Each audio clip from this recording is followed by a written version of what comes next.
Good morning all of you, તમામ ગ્રામજનો, વાલીઓ, શિક્ષકો તથા મારા વહાલા વિદ્યાર્થીઓ, ભાઈઓ તથા બહેનો. આજે હું કદાલા શીતલ તમને ખૂબ મહત્વનો અને ઉપયોગી વિષય પર બે ઘડી વાત કરવા માંગુ છું, તો ધ્યાનથી સાંભળજો. મારો વિષય શેનો છે તે મારે તમને કહેવાની જરૂર નથી. તમે શાંતિથી અને ધ્યાનથી સાંભળજો, બધા સમજી જ જશો. આજે મારે વાત કરવી છે એવા વિષય પર જેનો ઘણા લોકો સદુપયોગ કરે છે તો ઘણા લોકો તો દિવસે ને દિવસે તેનો દુરુપયોગ કરે છે. જે લોકો સદુપયોગ કરે છે તેને મારા વંદન, અને જે લોકો દુરુપયોગ કરે છે તેને મારા અભિનંદન. મારા વિષયનું નામ છે મોબાઈલ આપણા માટે આशीर्वाद છે કે अभिशाप છે. बदलती दुनिया का ऐसा असर होने लगा कि बदलती दुनिया का ऐसा असर होने लगा, आदमी पागल और फोन स्मार्ट होने लगा. તમે ફોનનો ભરપૂર ઉપયોગ કરો, લેપટોપનો ભરપૂર ઉપયોગ કરો કે ટેકનોલોજીનો ભરપૂર ઉપયોગ કરો, કારણ કે તે આપણી સેવા માટે છે. મેં એક વાત સાંભળેલી છે કે મોબાઈલ આપણા માટે આશીર્વાદરૂપ છે કે અભિશાપરૂપ છે, પરંતુ તેનો જવાબ તો એ છે કે જો તેમનો વિવેકપૂર્ણ ઉપયોગ થાય તો તે આપણા માટે આશીર્વાદરૂપ છે, અને જો તેનો દુરુપયોગ થાય તો તે આપણા માટે અભિશાપરૂપ છે. આજે મારે તમને એક વાત કહેવી છે, તે તમે બધા ધ્યાનથી સાંભળજો. એક વખત વિદ્યાર્થીઓને શિક્ષકે મા વિશે નિબંધ લખવાનું કહ્યું, ત્યારે એક વિદ્યાર્થીએ મા વિશે જે લખ્યું તે આપણા બધાની આંખો ઉઘાડી નાખે એવું છે. તે વિદ્યાર્થીએ મા વિશે લખ્યું કે હે ઈશ્વર, જો તું મને માણસનો જ અવતાર આપવાનો હોય તો મને માણસ ક્યારેય ન બનાવતો, કારણ કે મારે મોબાઈલ બનવું છે. કારણ કે મારી મમ્મી મને જેટલો પાસે રાખે છે તેના કરતાં વધારે તો તેના મોબાઈલને પાસે રાખે છે. અને જો તું મને માણસનો જ અવતાર આપવાનો હોય તો ઓફલાઈન મમ્મી જ આપજે, કે જે મારી સાથે રમે, મારી સાથે વાતો કરે અને મને પ્રેમથી જમાડે. મારે આવી ઓફલાઈન મમ્મી જોઈએ છીએ.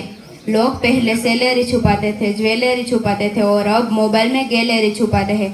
મોબાઈલથી આપણે ઓછા સમયમાં ગમે ત્યારે અને ગમે ત્યાં સુવિધા અને સગવડ મેળવી શકીએ છીએ. મારા ભાઈઓ બહેનો, મોબાઈલથી આપણે સારા સારા વિડીયો જોઈને પ્રેરણા મેળવીએ છીએ, અને ઇન્સ્ટાગ્રામ અને ફેસબુક પર સારા સારા વિડીયો બનાવીને લોકોને પ્રેરણા આપીએ છીએ.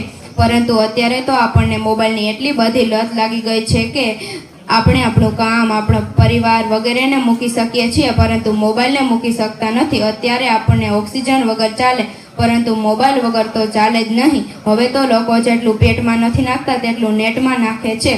મોબાઈલનો વધુ પડતો ઉપયોગ કરવાથી આપણા સ્વભાવમાં ગુસ્સો, એકલાપણું, કોઈની સાથે વાતો કરવી ન ગમે, અને આપણી યાદશક્તિ પણ ઘટી જાય છે. અને ઘણા પાસેથી તો એવું સાંભળેલું છે કે તેમની પાસેથી મોબાઈલ ચૂંટવી લેવામાં આવે તો તે જમ્યા વગર ભૂખ્યા જ સૂઈ જાય છે.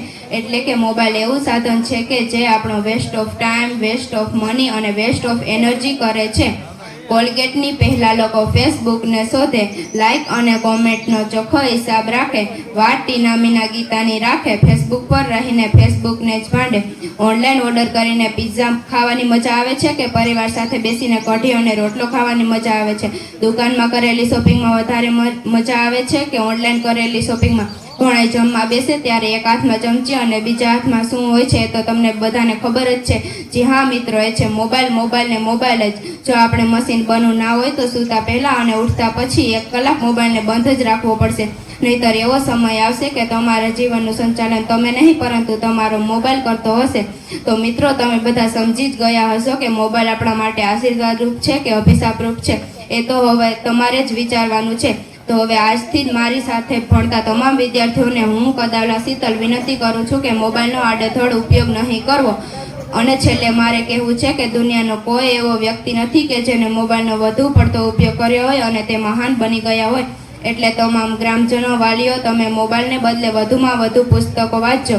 મને આ પર્વ નિમિત્તે મારી નાનકડી વાતને રજૂ કરવા એક મોકો આપ્યો અને મને શાંતિથી સાંભળી તે બદલ હું સૌનો ખૂબ ખૂબ આભાર માનું છું. જય હિન્દ, જય ભારત.